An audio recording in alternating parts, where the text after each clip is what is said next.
The worst wife one can have is the one who's unappreciative, never satisfied, never content.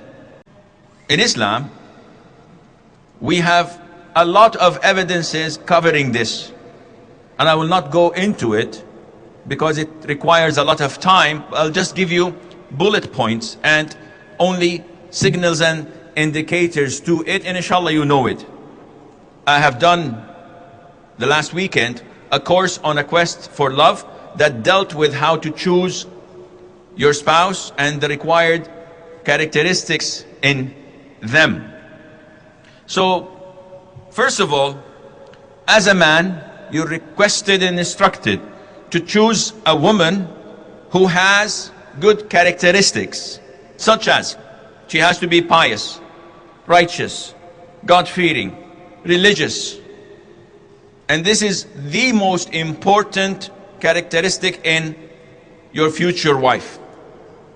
Whether she's beautiful, wealthy, or coming from a good family, this is beside the point. The most important thing is that she is practicing.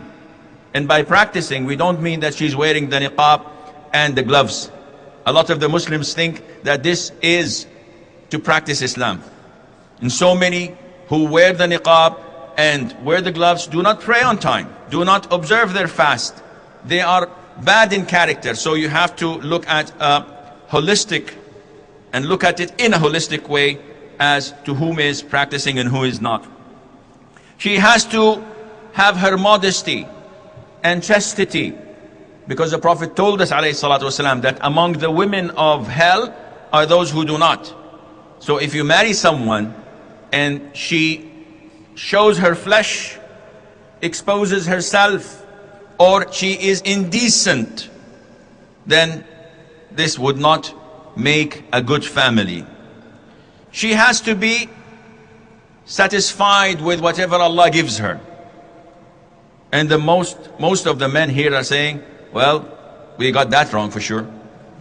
Because unfortunately, a lot of the women have this in them. They lack this feature of satisfaction and content. And this is why in the authentic hadith, when Ibrahim, peace be upon him, came to visit his son Ismail, peace be upon him, and he was married and he did not see him since he was like 14, 15 years old. He did not find him and he found his wife. So he asked her, how is life? And she said, life is horrible, food is scarce, we don't have water, my husband is out all the time. So he told her, when your husband comes, give him my regards and tell him your father says, change your doorstep. So when Ismail came and she told him, and he told her that this was my father and he's telling me to divorce you, go to your family. The worst wife one can have is the one who's unappreciative, never satisfied, never content. And then when he married again and Ibrahim visited him years later, the second wife did not complain. On the contrary, complimented everything she had. And Ibrahim said, give him my regards and tell him to preserve and to keep his doorsteps. And when he came back, Ismail, and she told him, he told her, this was my father. It is extremely important for a Muslim family to have the content, not only from women, but also from men. But this is not our topic. You know, we're addressing the characteristics of the potential misses. Among the characteristics before choosing a wife, the Prophet tells us that the women of Jannah are those who are wadud, walud, a'ud. Wadud meaning that she's caring and loving. So you have to choose someone who's caring and loving. And I'm not telling you to go online, chat with her, and maybe go Skype so that you know her before marriage. This is haram. So how would I know if she's caring and loving? From her family, from her friends.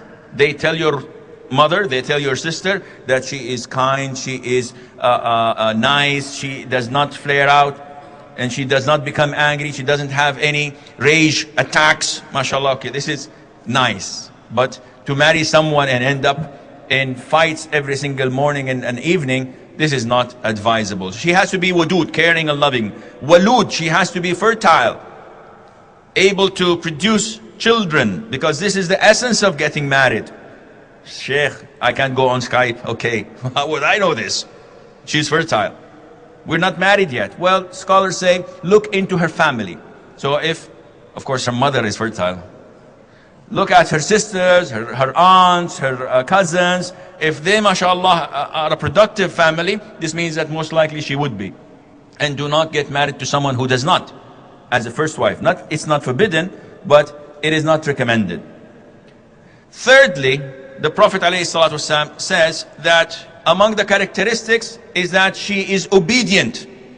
Among the blessings of Allah upon an individual is that he's blessed with a woman who would obey him if he orders her, and who would please him if he looks at her. So this is another characteristic. She has to be obedient.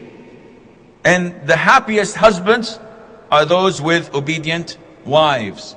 And the brothers are shaking their heads in disapproval. They're saying, we don't have this, Sheikh. What are you talking about? Are you talking about huris from Jannah? Let's talk about humans. No, there are sisters. Come on, don't be ungrateful. You have jewels in your houses. I know that. And if I don't say this, I would be beaten by the sisters after I finish the talk. No, you do have this in your houses, but you are unappreciative. So the Prophet tells us that among the best women are those whom you look at them, they please you. And this doesn't mean that she has to be shockingly beautiful, because this is not the case. Beauty is not an essential thing in marriage. If you marry a beautiful wife, couple of days, maybe couple of weeks, and then you'll get over it. You'll see the real character. But a nice and obedient and righteous wife would always be pleasant to look at. So when you go home, you won't find your wife with her hair untidy, doing the afro maybe, and with her teeth yellow, with food in it, and with smells of onion and garlic coming out of her, and with her voice coming from the depth of her throat saying, how are you, honey?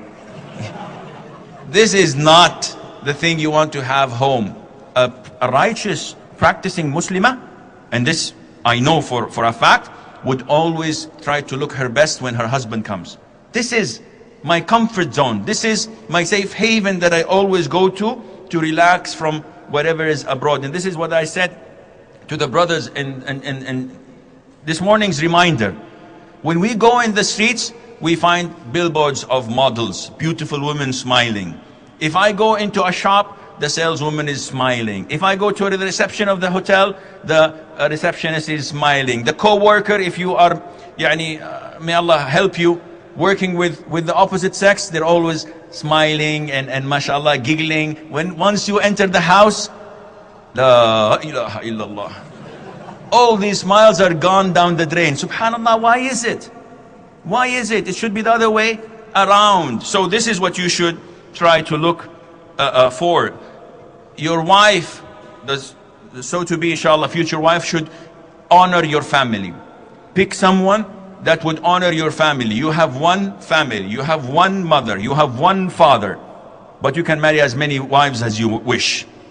So if she does not respect and honor them, then try to make the right choice. She has to take care of his children. And the Prophet complimented sallallahu alaihi wasallam the women of Quraysh being soft-hearted to the children and being caring of their husbands. So this is the wife you should look for. And you could tell by asking about her. There are girls that are so caring and loving for children, it's an apparent characteristic in them. Everybody knows about this. And there are who are negligent and don't like kids and don't like children and don't clean them. This is not the right person for you. And she has to take care of his house.